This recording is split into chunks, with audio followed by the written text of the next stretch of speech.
way that the amount of death that we're seeing is going to fall in line with most of the other types of conventional flu. If we see that, then we know how to deal with that and we know how to live with that, and things will recover quickly. If this is something more severe, is there a cure? Is there a treatment? Is there a way to live with it? Once we have those ideas, the markets will quickly say, all right, we can work within those constraints. Let's just get back to business as usual. That's the real thing that we're waiting on right now. Moshe Lander, Professor of Economics at Concordia University, thank you very much for your time this afternoon.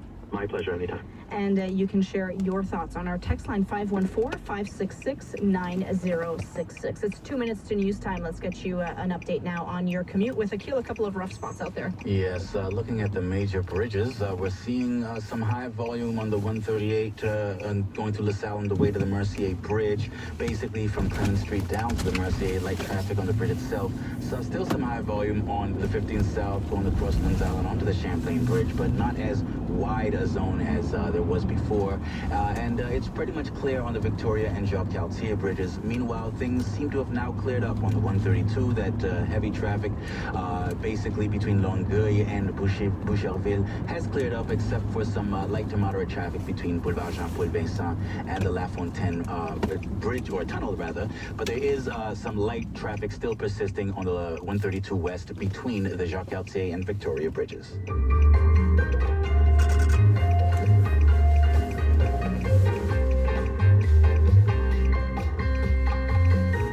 Getting a message from Brian in Snowden. Hey, Brian, saying I'm over 71 and consequently I have to take a certain percentage of my RRSP, now RIF, dictated by the government each year. So I don't have any choice on selling. It has to be done. If you're in that situation or you're thinking about this, it's on your mind, you can share your thoughts. 514-566-9066. We are under a freezing rain warning in effect in Montreal. We're now at 4 degrees. It's a little breezy out there. Tonight we'll drop to about 0 with a couple of millimeters of freezing rain on the way, most of it during the overnight hours. And then by Tuesday, it'll be plain rain. We'll make it up to 6 degrees, 10 to 15 millimeters of rain on the way for Tuesday. Is next, and then the CAQ government will be unveiling its budget. We'll have your preview with John Montpetit. Stay with us.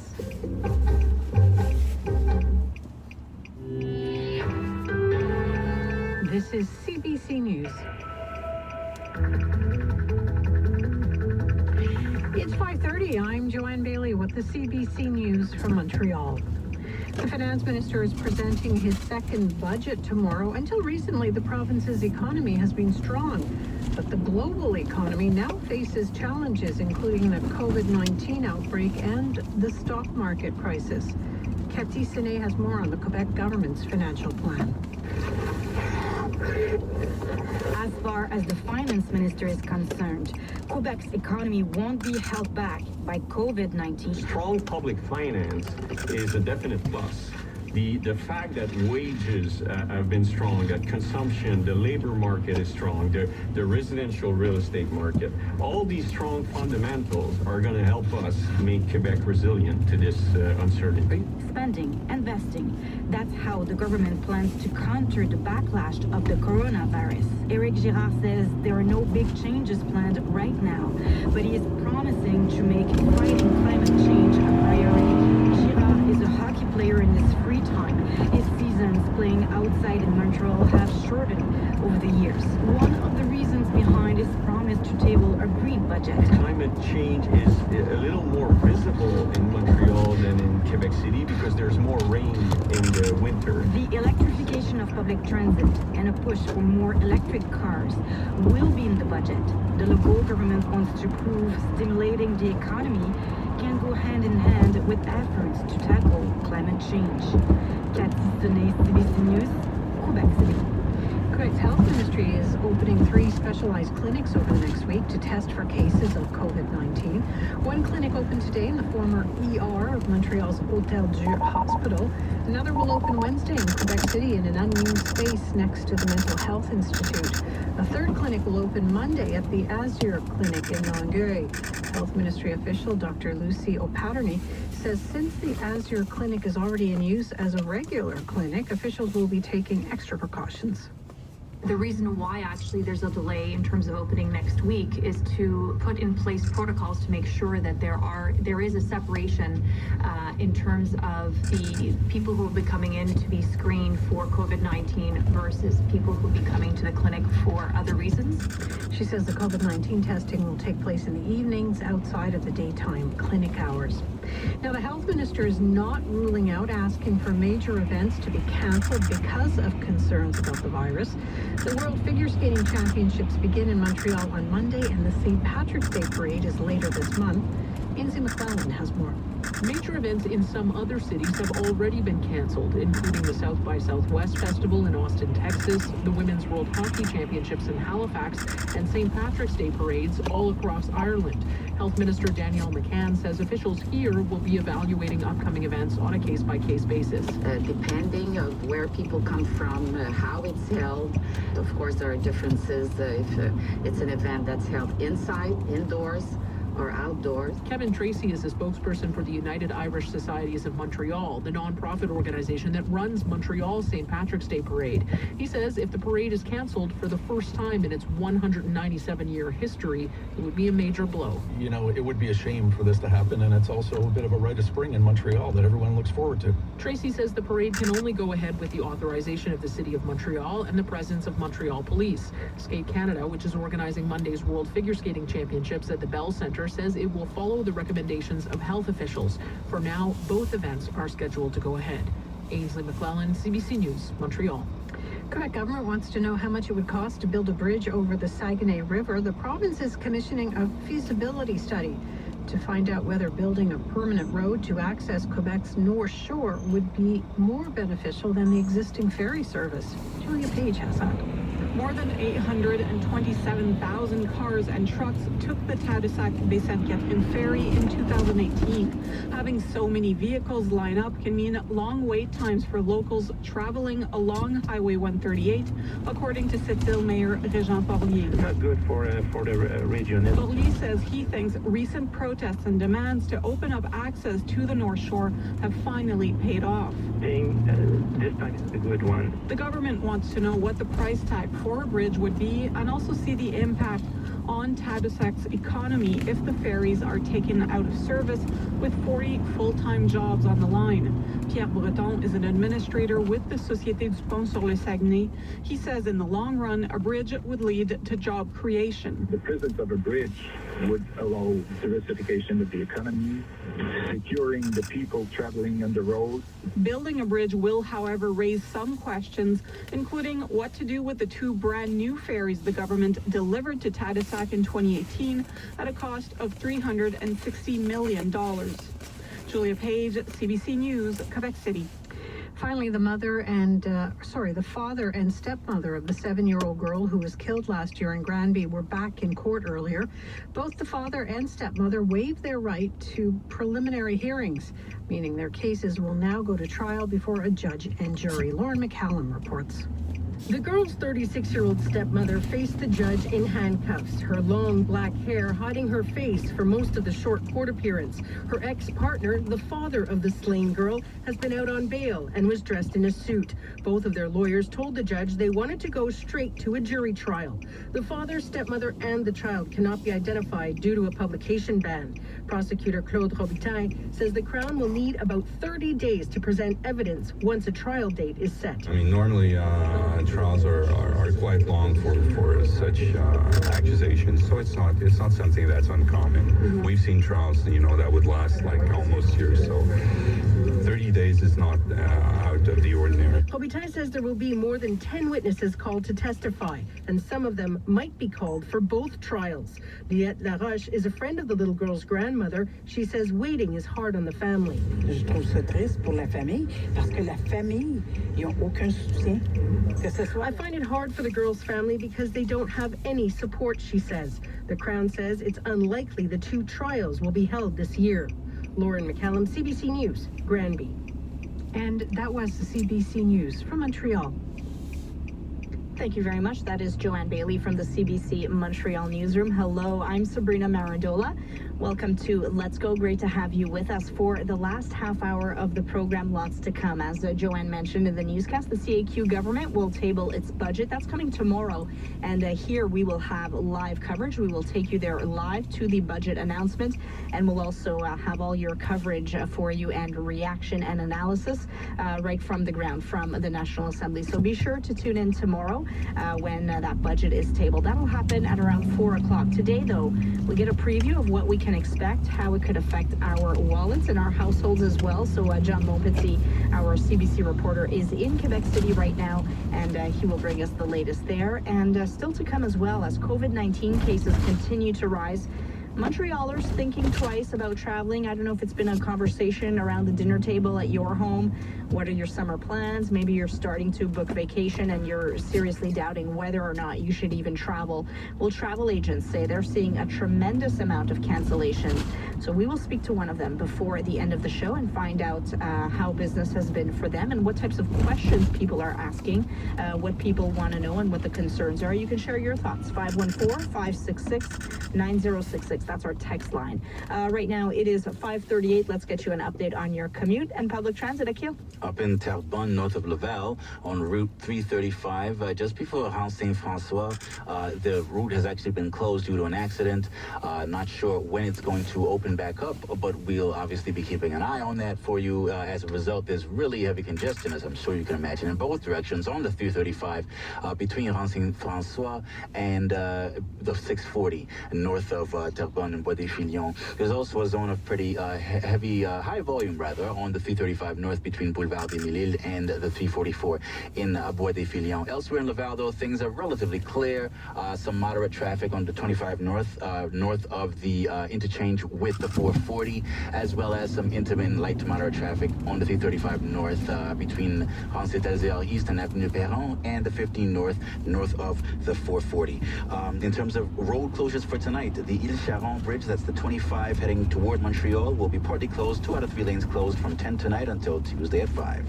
Thanks, Akil. 4 degrees in Montreal. We do have a freezing rain warning in effect for the greater Montreal area. So looking at about 2 millimeters of freezing rain.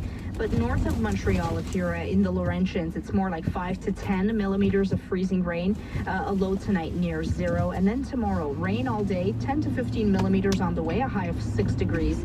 And by Wednesday, that system moves out. It'll be partly cloudy, a little colder on Wednesday, a high near +1. Well, right now it is 5:40 here on Let's Go. It's almost budget day, and here on CBC we'll have special programming throughout the day. And here on Let's Go, we will take the budget announcement live from Quebec City. That'll happen right after 4 o'clock, and we'll bring you special programming following the announcement as well. And Jonathan Montpetit is a web journalist and analyst at CBC Montreal. He's part of tomorrow's Budget Day special and coverage. He'll be interviewing the finance minister as well, and he joins me now down the line for a little preview. Jonathan Montpetit from Quebec City. Hello, good afternoon.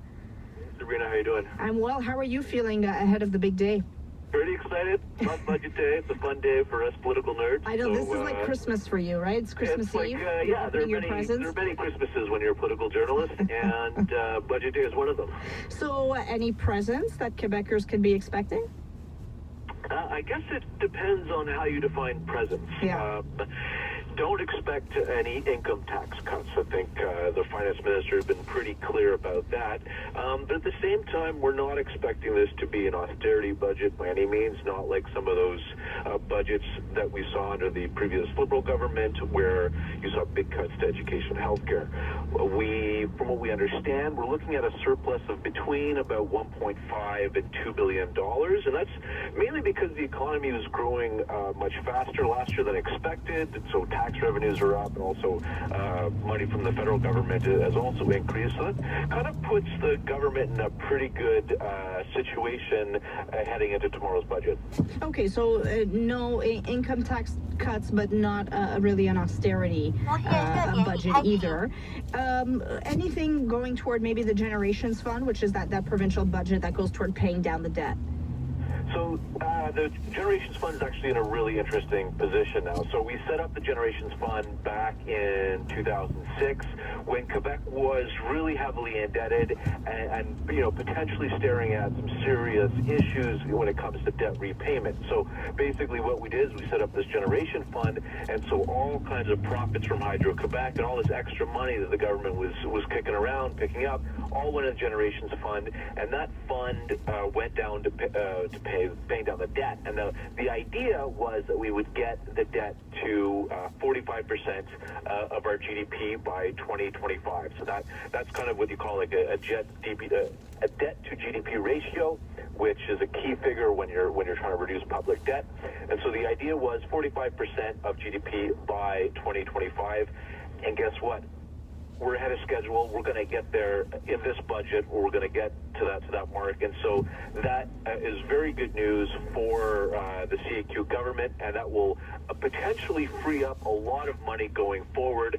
They will now have to decide, though, what they're going to use the Generations Fund now that we've kind of hit this major milestone in terms of debt repayment.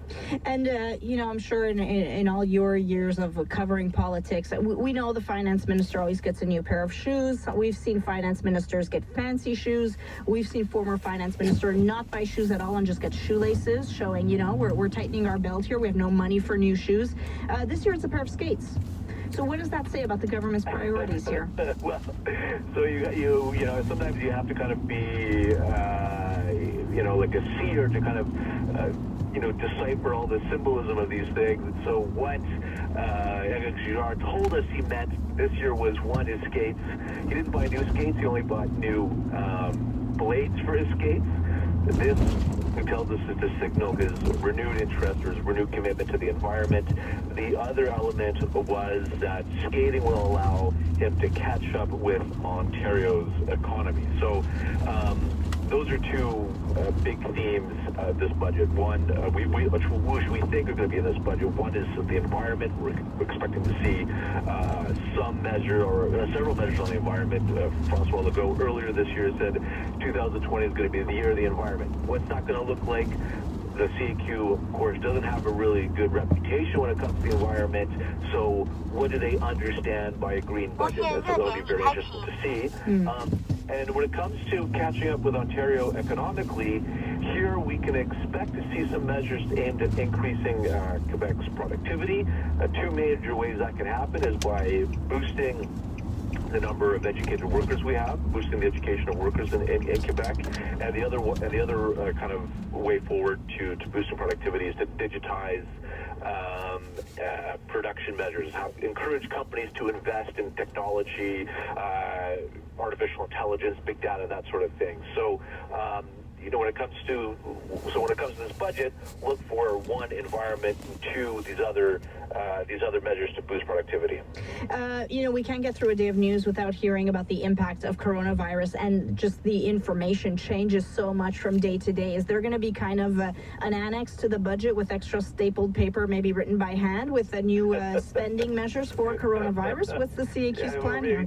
Maybe they'll distribute it with a bunch of Purell. Who knows? So the budget was written 3 weeks ago, before we've kind of seen, well before obviously today, which we have on the one hand, steady drip of bad news in terms of coronavirus and its spread and its potential impact on the economy. Then we have Saudi Arabia triggering a price war, and just seeing the price of oil crater. What this means short term, probably not much. We think that the government is going to kind of stick to its guns, not alter the budget the last minute. We have to remember that Quebec has a stabilization reserve of about $14 billion. So this is basically money that is kind of built into the financial resources of the province that allow it to deal with